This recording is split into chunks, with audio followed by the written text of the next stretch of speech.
আসসালামু আলাইকুম, welcome to new video. আজকে চলে আসছি এমব্রোস ইনফিনিটি লাউঞ্জে, যার লোকেশন হচ্ছে ধানমন্ডি ৭ মসজিদ road, imperial centre, sector 2 building এর 10th ফ্লোরে। আজ আমরা আসছি প্রায় 22 থেকে 30 জনের মতো। আপনারা একসাথে 4 জন আসলে পার পার্সন পেয়ে যাচ্ছেন 100 করে ডিসকাউন্ট। তাদের ডেকোরেশন, লাইটিং জাস্ট এক কথা অসাধারণ ছিল। আপনারা এখানে প্রায় 450 প্লাস গেস্ট বসে অনায়াসে খাবার খেতে পারবেন। এখানে আপনারা 990 টাকায় পেয়ে যাচ্ছেন 110 প্লাস লাঞ্চ আইটেম এবং 1099 টাকায় পেয়ে যাচ্ছেন 120 প্লাস ডিনার আইটেম। চলুন শুরুতেই দেখা যাক কি কি থাকছে আজ। প্রথমে থাকছে চিকেন বোনা খিচুড়ি, বিয়েবাড়ি mutton kacchi, butter naan, masala kulcha, mutton dal gosht, steamed rice, aloo matar, plain pulao, chicken rezala, vegetable korma, turkey fish, garlic prawn, sweet and sour fish.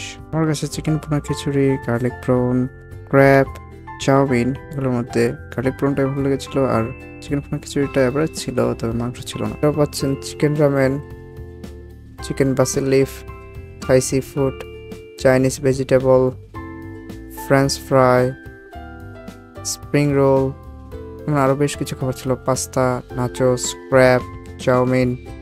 তবে আমার কাছে এই টাকা অনুযায়ী এই বুফেটটি তেমন বেশি একটি অর্থী মনে হয়নি। এর আগেও বেশ কয়েকটি বুফেটে গিয়েছি, তবে এখানে হ্যাঁ বেশ কিছু ইউনিক জিনিস ছিল, যেমন পিঠাগড়, লাইভ সেকশন। তারপর আমাদের গ্রুপের খাবার পর্ব চলছিল। আমি যে সকলের কাছে অপিনিয়ন জানার চেষ্টা করলাম কার কাছে কোন খাবার কেমন লেগেছে। আমার কাছে মনে হলো যে বেশ অল্প কয়েকটি আইটেম ছাড়া বাকিগুলো অ্যাভারেজ বা অ্যাভারেজের চেয়েও অ্যাভারেজও বলা চলে না। আর যারা স্পাইসি সস খেতে পছন্দ করেন তাদের জন্য বেশ কিছু স্পাইসি সস ছিল। তারপর বেশ কিছু ভর্তা ছিল, যেমন এগ প্লান্ট, আলু ভর্তা, বেগুন ভর্তা, শুটকি ভর্তা, অনিয়ন ভর্তা, ফ্রুট সালাদ এবং ভর্তার মধ্যে বেশ কিছু ফলের সালাদ ছিল, যেমন হচ্ছে মিক্সড সালাদ, পাইনাপল সালাদ, তারপর হচ্ছে গুয়াভা সালাদ, ড্রাগন সালাদ, পাপায়া, স্লাইস করা কিছু সালাদ ছিল, যেমন স্লাইস করা গাজর, টমেটো ইত্যাদি। আর আপনারা যারা ছবি তুলতে পছন্দ করেন তারা অবশ্যই ট্রেন্ডের জন্য যেতে পারেন। সেখানে সুন্দর লাইটিং ছিল, দোলনা ছিল, কাপল পিক তোলা বা সিঙ্গেল পিক তোলার জন্য জায়গাটি বেশ সুন্দর। তারপর কিডস জোন আছে, এখানে আপনারা বাচ্চাদের এখানে রাখতে পারেন। আর তার পাশে ছিল স্মোকিং জোন। তারপর আমরা চলে গেলাম পিঠাগড়ে। আপু, আজকে এখানে কি কি পিঠা পাওয়া যাচ্ছে?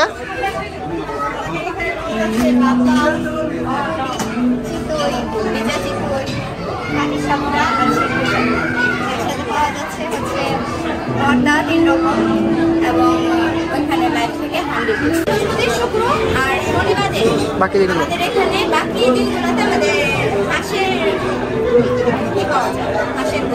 আচ্ছা আচ্ছা, যে পিঠাগুলো তারা ডিসপ্লে করে রেখেছে এগুলো তারা লাইভ বানিয়ে দিচ্ছে, যেমন চিতই পিঠা, তারপর তেলের পিঠা, পাটিসাপটা, এরকম। আপনারা এখানে বেশ কিছু পিঠার সাথে ভর্তাও পেয়ে যাবেন।